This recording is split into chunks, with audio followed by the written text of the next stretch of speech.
Hello everyone, James from Junkyard Fox. Thank you so much for joining me. And I thought today we'd talk about fire. Now it is April in West Texas and the sun is out in full force, just the way we want it. So it is very hot out here and we're going to take advantage of that by making a fire using a magnification lens.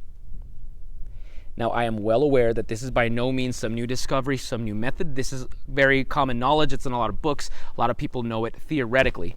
However, I've noticed that a lot of channels, myself included, these last couple of years, have really strayed away from talking about it and really focused on other things such as lighters, ferro rods, flint and steel, bow drills, and those are all good. You should always have several forms of ignition.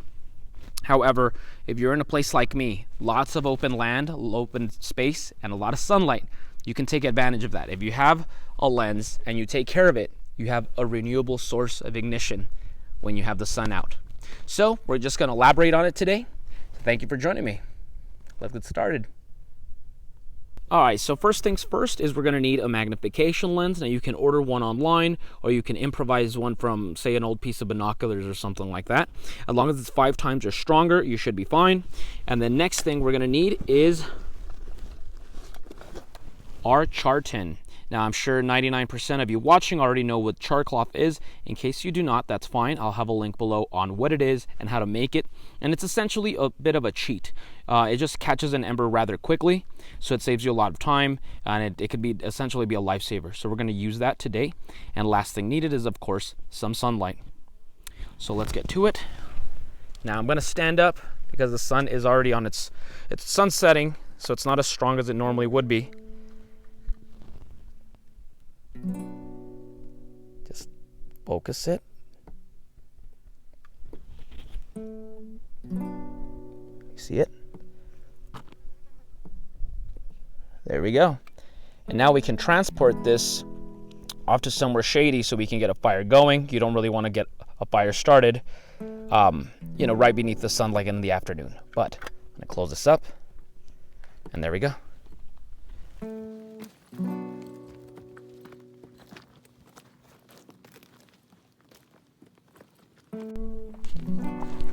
Alright folks, so we are in the area where we want to get a fire going. Now transporting the char cloth is a little bit of a balancing act because it burns up rather quickly, so if there's a breeze or you have this wide open, it'll burn up right away. But you don't want to close it all the way and deprive it of oxygen, and then it just dies out.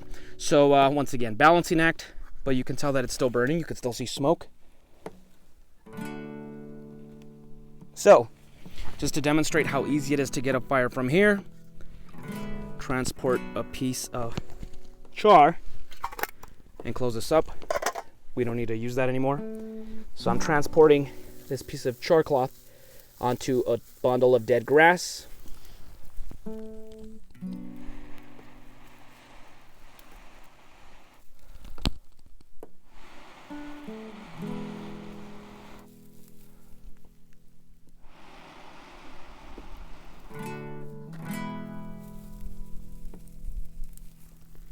And there we go.